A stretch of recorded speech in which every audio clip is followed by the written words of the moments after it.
دا قسم واقعیات چې کوم دی نو دا په معاشره ډېر غلط اثر غورځوي. نو زموږ ډي پی او صاحب باقاعده په دې کې چې کوم دی نوټس واخیستو، هغه وایي چې بھئی دا ملزمان فل فور ګرفتاري د دوی پکار ده. زما په سربراهي کې د دې ملزمانو د ګرفتارۍ لپاره ټیم تشکیل شو او الحمدلله څو غنټو کې دننه په دې کې چې کم ککړ ملزمانو 15 وړ الحمدلله گرفتار شو. کتونکو سلامونه کوم. ملب خان شیرپوی یم، کیمرامین ناصر یاسر خان دی. موجود یم په تنگي تحصیل کې د ډي اس پي بشیر یوسفزی په دفتر کې. یقینا بشیر یوسفزی سره چې زموږ نن لیده کاته کېږي، زموږ دا وجود هم بوغنېږي، خو الله پاک په هغه باندې ډېر غټ رحم کړی دی. د یو داسې ځای نه خدای پاک روچت کړي چې دا زموږ د خلکو دپاره هم عبرت دی، دا د هغه افسرانو دپاره هم عبرت دی چې په پولیس کې ډیوټۍ کوي، چې کله په مخلصۍ سره یې نو الله پاک درته یو بل ژوند درکوي. حقیقت دا دی چې ډي اس پي صاحب له الله پاک یو بل ژوند ورکړی دی او تیر پیریډ چې په 400 تحصیل کې تیر کړو، نو چې د دې ځای نه تلو نو خلک ورپسې خفه وو. دا خبره زه په جار کوم، په دې دفتر کې کوم، هر ځای کې کوم، پیشي پنایم کوم، وي داسې مړ شه چې ته خاندې او خلک جاړي، او وي داسې ډیوټي وکړه چې خلک درپسې خفه وي. نو هر افسر لپاره دا یو عبرتي خبره ده چې ښه ډیوټي وکړي نو د هغه ځلې خلک د یاد ساتي. نو چې کله د دوی ټرانسفر شو، دوی پکې تغبې ته لاړل، بل ځای ته لاړل، خو د 400 د خلکو هغه رشته ورسره قایمه وه، هغه روابط ورسره وو، بیا پکې دوی بیماران شو او ناممکنه شان خبره وه. زه دې دفتر ته ډېر کم راځم، دا زما دویم ځل دی، خو زه چې ډي اس پي صاحب ته وګورم ما ته هغه خاکه رامخې ته شي. بیا تنګي ته چې راغی نو تنګي ډېر چیلنجز و. دلته کې چې ټرانسفر شو، دلته کې یو د ځمکو لانجه ده، آیس لانجه ده، سودخورو لانجه ده، قبضه مافیا ده، ورسره چې کوم دی ماضي کې چې کوم پیریډ په تیر شوی دی نو هغې کې جرمونو کې لږ اضافه راغلی ده. په دغه لحاظ سره ډي اس پي صاحب زموږ د تنګي تحصیل دپاره د هغه راتګ موږ ورته هرکلی وایو، خوش آمدید ورته وایو، مننه یې کوو، د خپل هر قسمه تعاون یقین دخاني ورکو، څو خبرې به ورسره کوو. یو جرم کې کامیابي ترلاسه شوې ده، په دې علاقه کې څه روان دي، نو زه به د ډي اس پي صاحب طرف ته زموږ سره اوسئ. بشیر یوسفزی زما نوم دی، د تنگي سرکل ډي اس پي ما.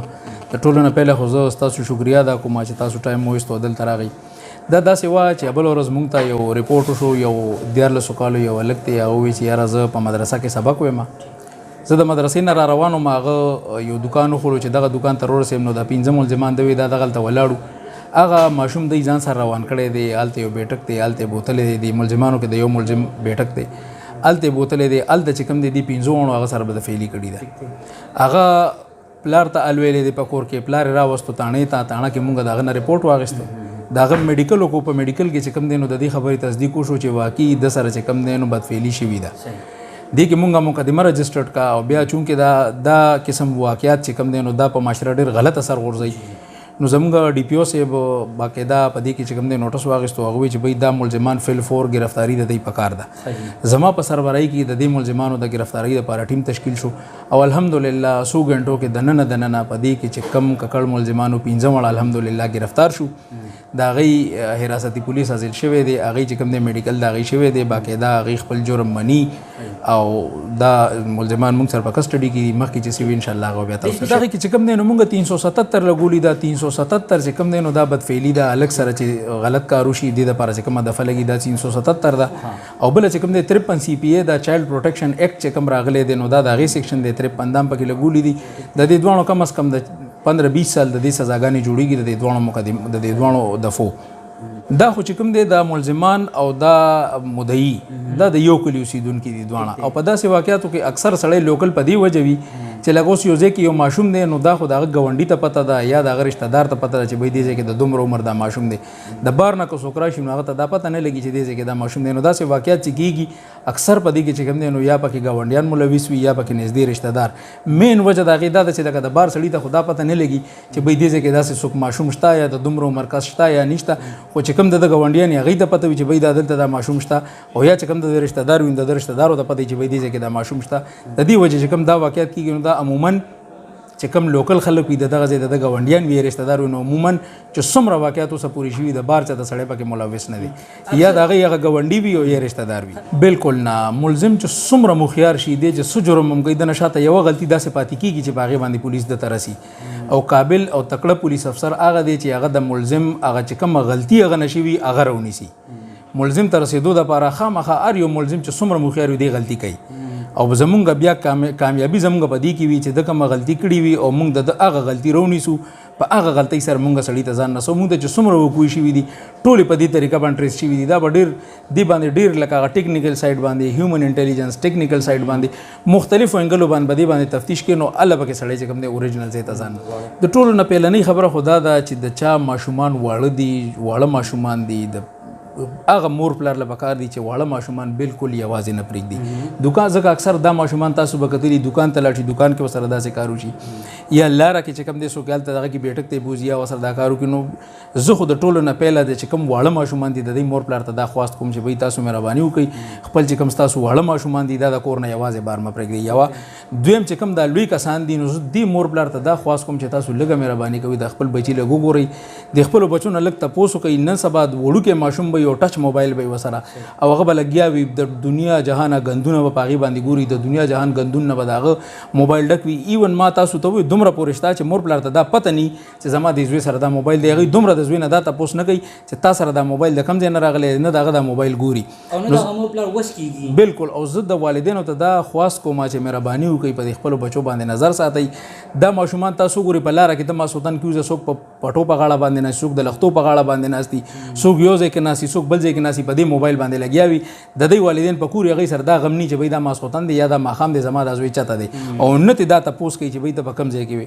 نو زه والدینو ته دا خواست کوم چې مهرباني وکړئ په خپلو بچو باندې نظر ساتئ، د دوی نه تپوس کوئ چې دوی باندې د والدینو نظر وي، دوی نه دا تپوس کېږي، د دوی دا موبایل چې کېږي. نو زه امید لرم انشاءالله چې داسې قسم کوم واقعیت دې باندې به کابو راشي. دا چې کوم دا واقعه ده د دوی پیلنی جرم دی، دې نه مخکې دوی داسې څه جرم نه دی کړی یا زموږ چې کوم ریکارډ دی د هغې مطابق د دوی د نورو قسمه جرمونو یا داسې قسم جرمونو کې ملوث نه دا دوی پیلنی جرم. ډي اس پي صاحب دغه پوښتنه هم کوو چې کوم خلک په تحصیل تنګي کې خپل ځان غیر محفوظه ګڼي یا دلته کې افسرانو ته هغه شانتې رسایي نه وي، هغوی ته څه پیغام ورکوي او تر دې وخته پورې څومره جرمونو کې قابو بیا مونتو او یا راتلونکي هغه خلک چې دلته جرایم پیشه دي، سفارشي دور هم دی، سیاسي دور هم دی، الیکشن هم را روان دی، خلک خورڅه کوي خو بس پولیس ته چې کوم دی رسایي کوي چې دا پرېږده. نو هغې خلکو ته پیغام څه چې زمونږ ډیوټي دا ده، زمونږ فرض دا دی د عوامو نه ټیکس کټ کېږي، مونږ ته د هغې نه تنخوا میلاویږي. زمونږ کار زمونږ ډیوټي دا ده د عوامو تحفظ. دې دپاره ما سره 9 چوکۍ دي او 3 تاڼې دي. زمونږ نفري زمونږ ځوانان مونږ چې کوم د ګشت ډیوټي ده هغه مونږ سیټینګ داسې کړی دی چې مونږ د عوامو د تحفظ دپاره 24 غنټې زموږ ډیوټي وي. مونږ 24 غنټې چې کوم دی په دې کې لګیا یو چې مونږ عوامو له تحفظ ورکو. بل په دې تنګي تحصیل کې زما دفتر دی، زما د دفتر دروازې د هر چا دپاره کولو دي، هر سړی اني ټایم زما دفتر ته راتلی شي. ما په سوشل میډیا باندې خپل ذاتي نمبر هم د دې د وجې شیر کړی دی چې بعضې خلک زما آفس نشي وزټ کولی، نو چې چاته څه مسله وي څه خبره وي نو هغه بالکل ما سره رابطه کولی شي. مونږ دلته ناست یو د دې دپاره ناست یو چې مونږ د عوامو تحفظ کوو. کمې پورې چې د جرم د مخنیوي خبره ده نو زه چې راغلی یم الحمدلله کافي داسې کیسونه مونږ سره شوي دي چې هغه الله پاک ټریس کړ. د قتل کیسونه دي، نور داسې غلاګانې وي، مختلف قسم جرمونه دي، هغه الله پاک ټریس کړ. چې کوم منشیات فروشان دي د هغې خلاف مونږ کاروایي شروع کړې ده، په هغې کې الحمدلله ډېر حده پورې مونږ کامیاب یو او دغه کاروایانې زموږ شروع دي انشاءالله دا به مونږ مخکې جاري ساتو. کمې پورې چې تاسو سیاسي خبرو وکړه نو الحمدلله فلحال پورې ما ته چې کوم دی داسې څه اپروچ نه دی شوی چې ګنې یاره تا دا ملزم نیولی یا دا پرېږده یا دا وکړه یا هغه وکړه. مونږ چې کوم خپل کار دی نو الحمدلله د خپل کار به مونږ په میرټ باندې کوو او چې کوم مظلوم وي مونږ به انشاءالله هغه سره ولاړ یو او زمونږ به کوشش زمونږ به ایمان دا وي انشاءالله چې مونږ هغه له انصاف ورکړو. کوم سودخواره دي یا اسفروش دي ډېر د هغوی خو لاسونه ډېر اوږده وي نو د دغې خلکو عوامو ته یعنې څه میسج ورکوي چې دې کې سره تعاون روان دی او نه او یا څوک په سود کې راګیر دي؟ زه د سود باره کې خو زه دا وایم چې د دې دپاره قانون سازي شوي ده او په دې کې چې کوم دی مونږ سره الریډي قانون شته. خو زه د خلکو ته دا خواست کوم دا ریکویسټ کوم که داسې څوک په دې معامله کې ککړ وي نو هغه دې راشي ماله دې راشي ځکه چې دې کې مونږ دپاره چې کوم قانون سازي شوي ده نو مونږ له دې کې کمپلینټ پکاري، ریپورټ کننده مدعي راله پکاري. باقي چې کوم دی نور کار بوله انشاءالله مونږ برابرو چې څه وي هغه بوله کوو. خو دا خلک چې چا کم په دې مسلو کې ککړ دي نو هغه دې زما دفتر ته راشي. په دې تنګي تحصیل کې زما دفتر دی، تاسو دپاره زما دفتر 24 غنټې کولو دی، تاسو راتلی شئ. بل چې کوم آیسو کار دی نو په دې باندې مونږ کار شروع کړی دی الحمدلله. ما تاسو ته وایي چې ډېر حده پورې پکې مونږ کامیاب شوي یو. چې کوم د اسکلو والا دي هغسې مونږ هغه په هغې باندې هغه انټاروګیټ کوو دا کم ځای نه راځي څنګه راځي په هغې باندې لګیا یو. کافي کسان پکې مونږ نیول او بیا هم پې کار شروع دی او زه بیا هم ستاسو د توسط سره د ټولو ته دا پیغام ورکوم چې کوم دا غلط کارونه دي کوم دا جرمونه دي دا پرېږدي کنې انشاءالله زما په سرکل کې به ستاسو ځای ني. مهرباني. ډي اس پي صاحب یو پوښتنه کوم دلته کې چې کوم افسر هم دا چې هغه د غټه مسله چې کومه ده یو قبضه مافیا یا دا یو دلته کې د خان او کسان ترمنځ کومه شخړې دي د دې دپاره هم څه لایحې عمل جوړ کړی دی؟ آیا دا بس ختم بشي که نه دا خو چې زمونږ دلته زه راغلی ما نو دا مسلې دلته په تنګي تحصیل کې ډېرې دي د ځمکو دا مسلې د کساني او د خانانو د دغه دا مسلې ډېرې دي خو مونږ ته چې کم رپورټ کم کمپلینټ راځي نو هغه مونږ په میرټ باندې ګورو زه چې دلته ناست یم نو زمونږ ډیوټي دا ده چې وایي چا سره زیاتې کېږي که هغه خان دی که هغه غریب دی چې هغه سره زیاتې کېږي مونږ به هغه سره ولاړ یو دغه زمونږ ډیوټي ده او دغه زمونږ فرض دی او دا به کوو انشاءالله.